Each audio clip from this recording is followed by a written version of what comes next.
Okay, so these notes are dealing with section 8.3, which are vectors and their applications. So for some terminology, real numbers that represent certain magnitudes, which is in most part, it's all the numbers you've ever really dealt with in mathematics. For the most part, are just numbers, right? And so we refer to things that are magnitudes as scalars, right? It's a technical term. Scalars, it just means that it represents, the number represents a magnitude, an amount, but not a direction, okay? If we wanted to indicate magnitude with a direction, then we use vectors. So you may have seen some of these vectors, and we talked about, maybe slightly talked about vectors before. When we talk about bearings, we might think about how we went a certain direction for so long, and that would be an example of a vector. So we've seen some of these in earlier lessons. We're just going to revisit them and use a lot more applications of them. Okay, so this first drawing here shows a 12-pound force. That 12-pound force shows a direction, not just like a magnitude, but now it's telling that it's a direction. So this vector represents a force of 12 pounds applied at an angle of 37 degrees above the horizon. So this might be a rope on which someone is pulling, right? And so they're pulling with 12 pounds of force. Okay, so some vector terminology. So vector OP, in this case, OP, we start with the O because that is the initial endpoint. And then it goes through point P and continues in that direction.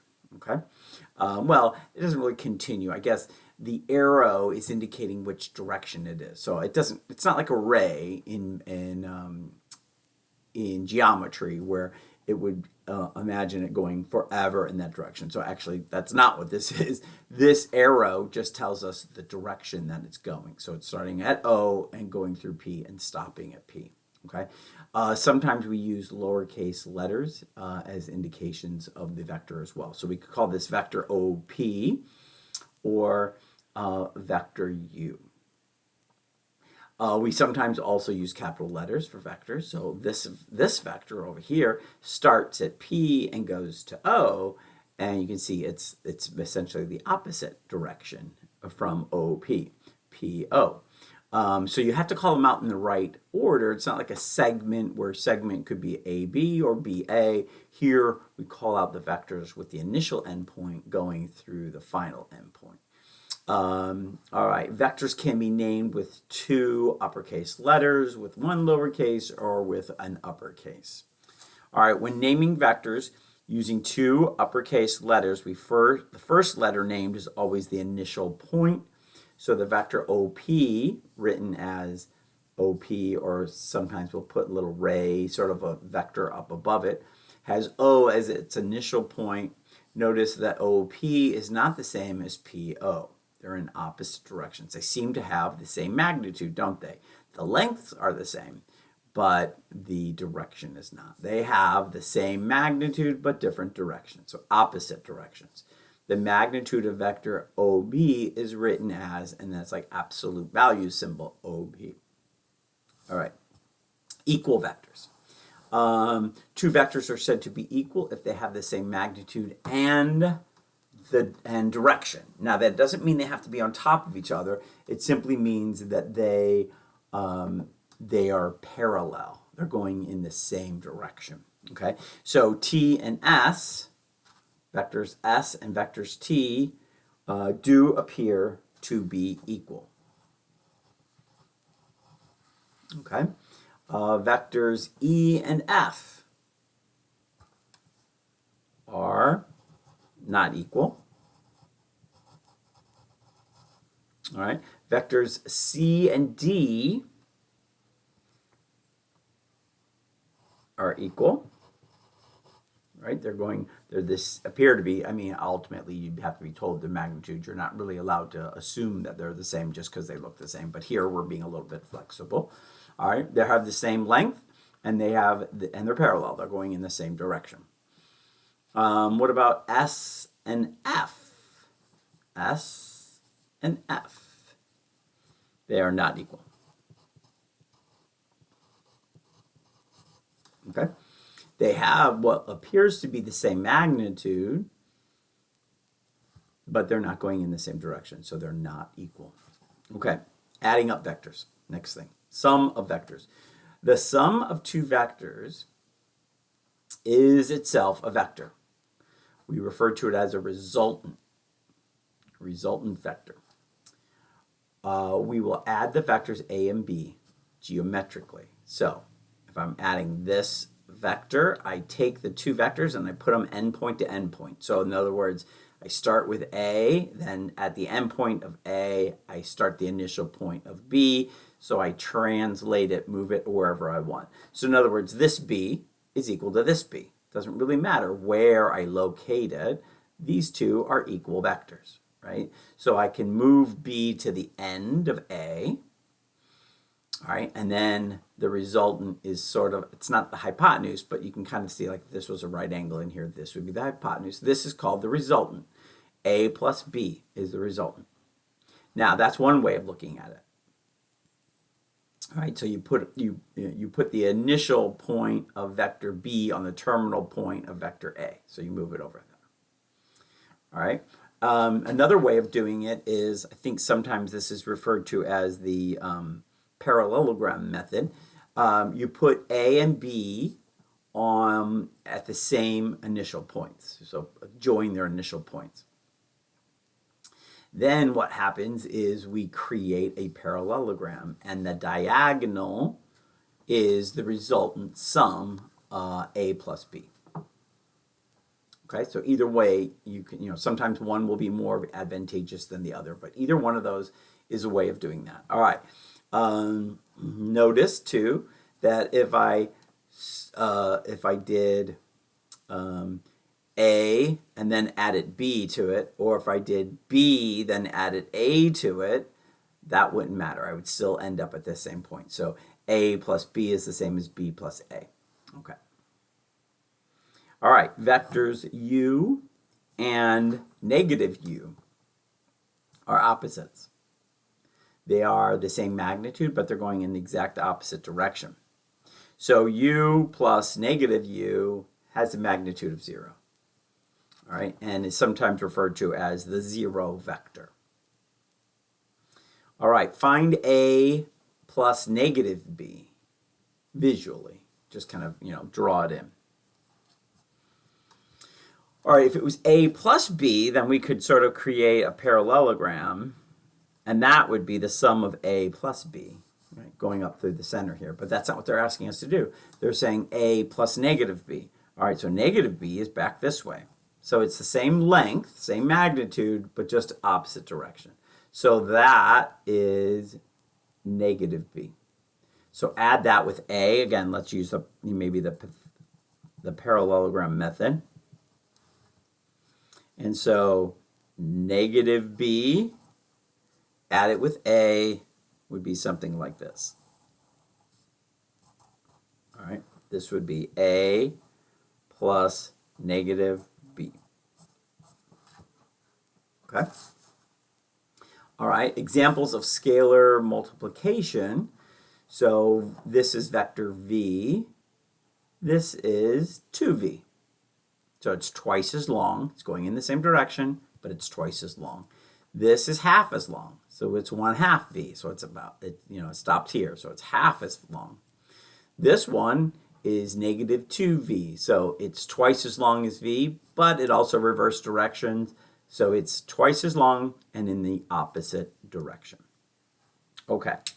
So because we use this parallelogram method, sometimes it's good to understand and remind ourselves of some of the properties of a parallelogram. So parallelogram, it's quadrilateral whose opposite sides are parallel. So we might indicate that. Remember how to do that. We put the same number of little arrows on. So 2 arrows, 2 arrows. These are parallel.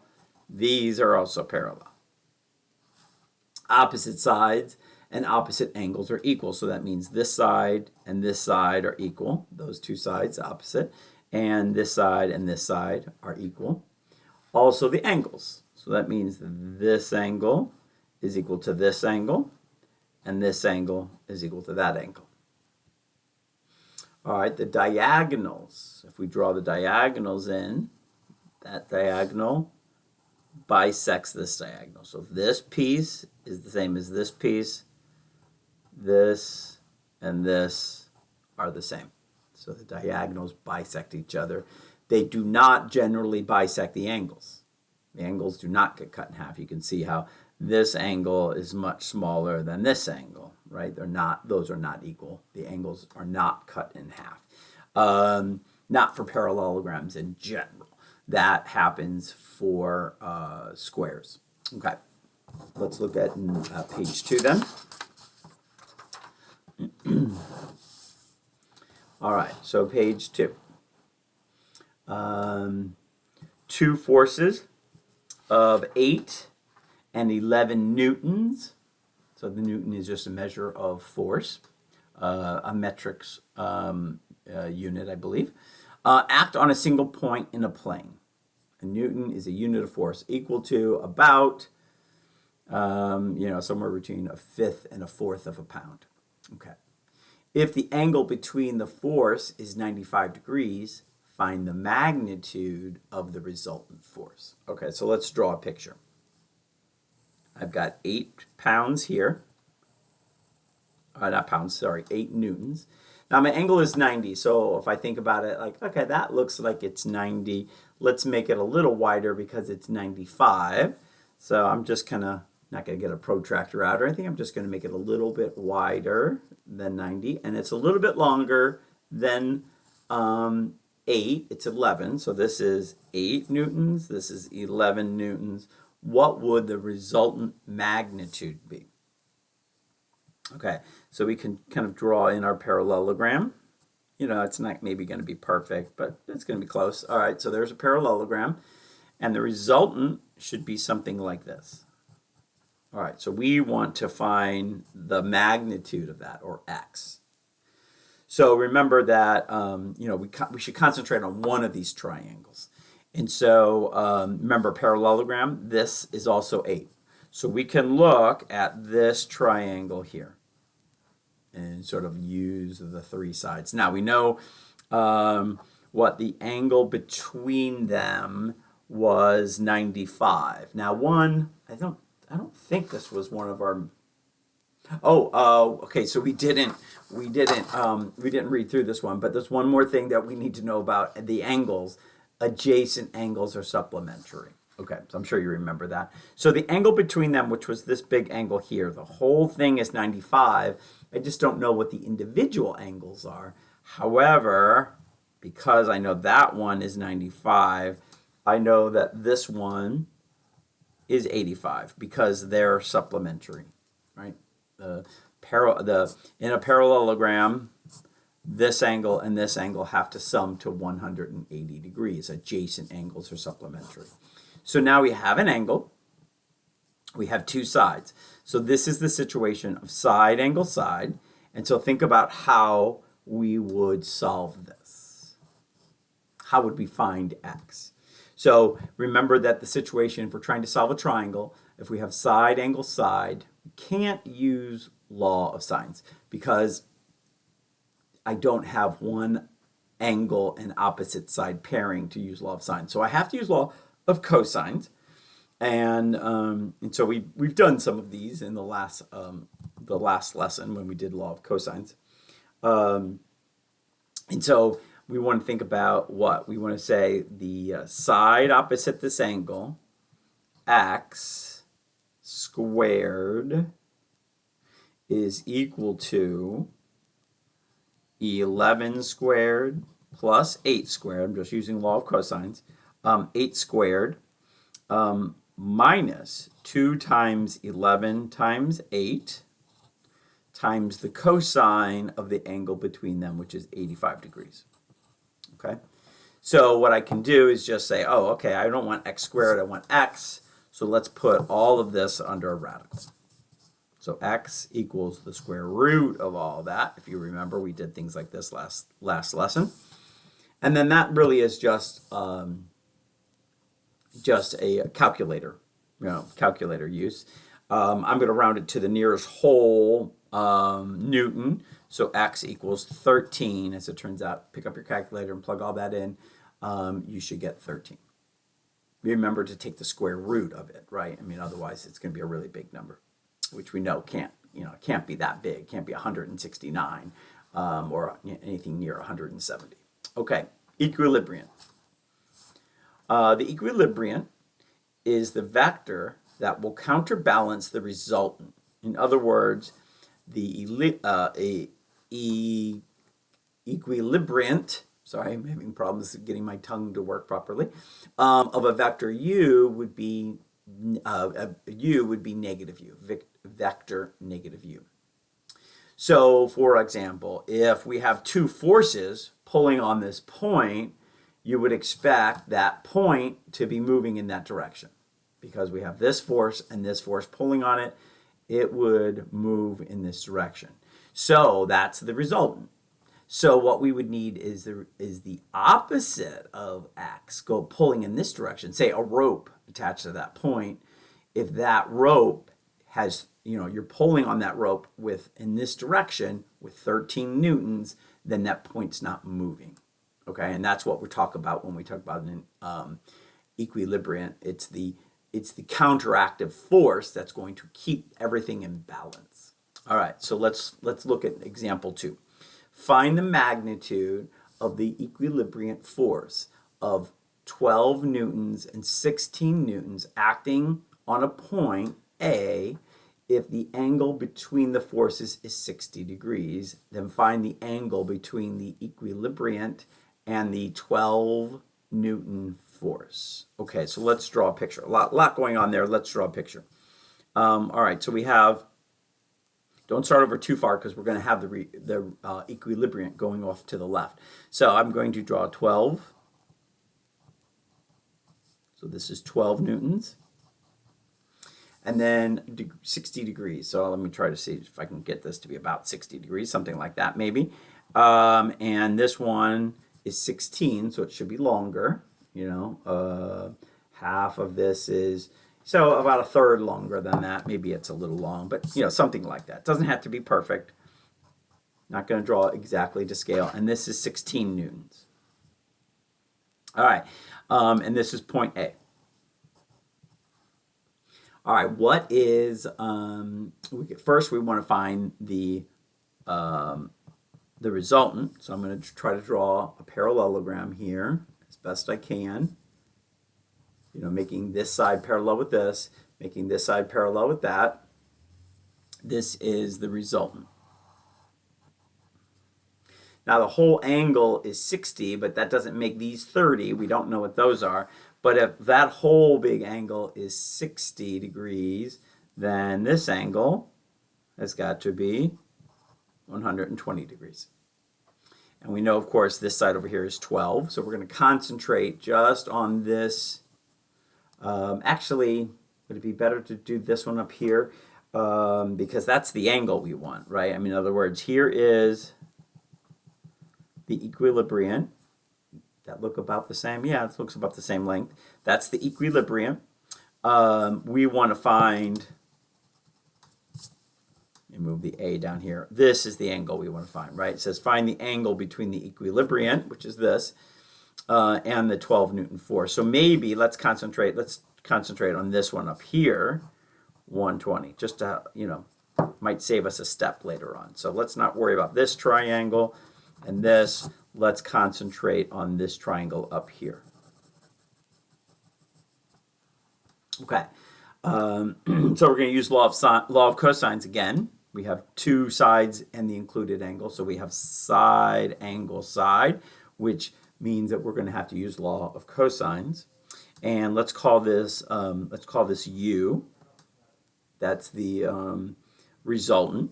And so u will be equal to the square root of 12 squared plus 16 squared minus 2 times 12 times 16 times the cosine of 120 degrees. All right, so the square root of all of that. And so I think u is 24 if we're rounding to the nearest whole newton. Okay, and so the magnitude of the equilibriant is also 24.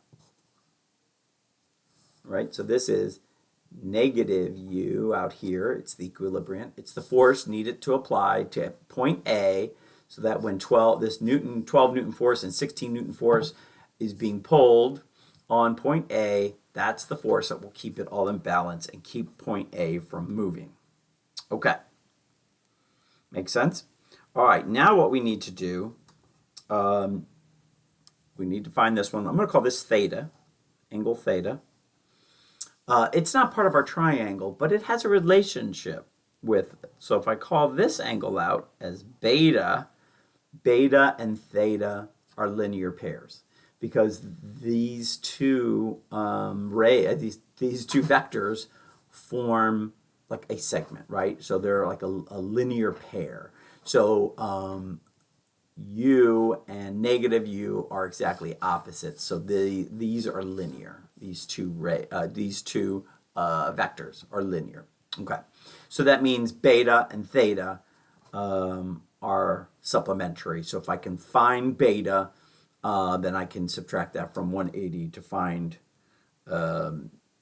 theta. Now, in this case, I have an angle and opposite side pairing, right? Because I know u is 24.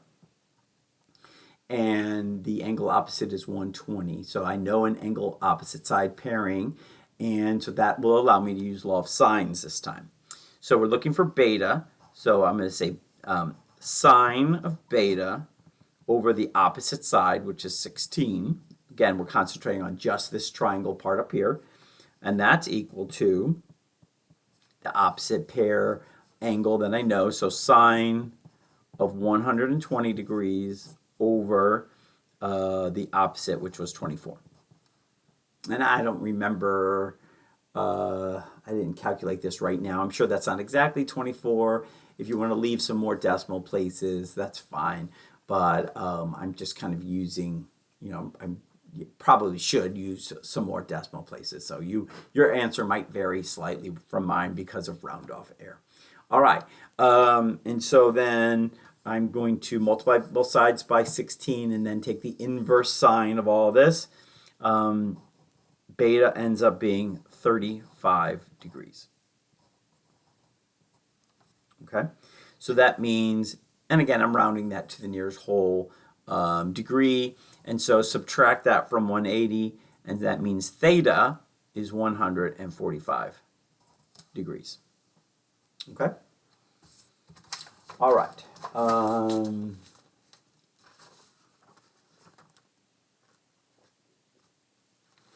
So let's call it a day for now. This is the first lesson, 831, and this is the homework, and that is due next class. Next class, we'll finish these notes on 8.3 on vectors. We'll just do really some more examples, some real world examples after we go over the homework next class.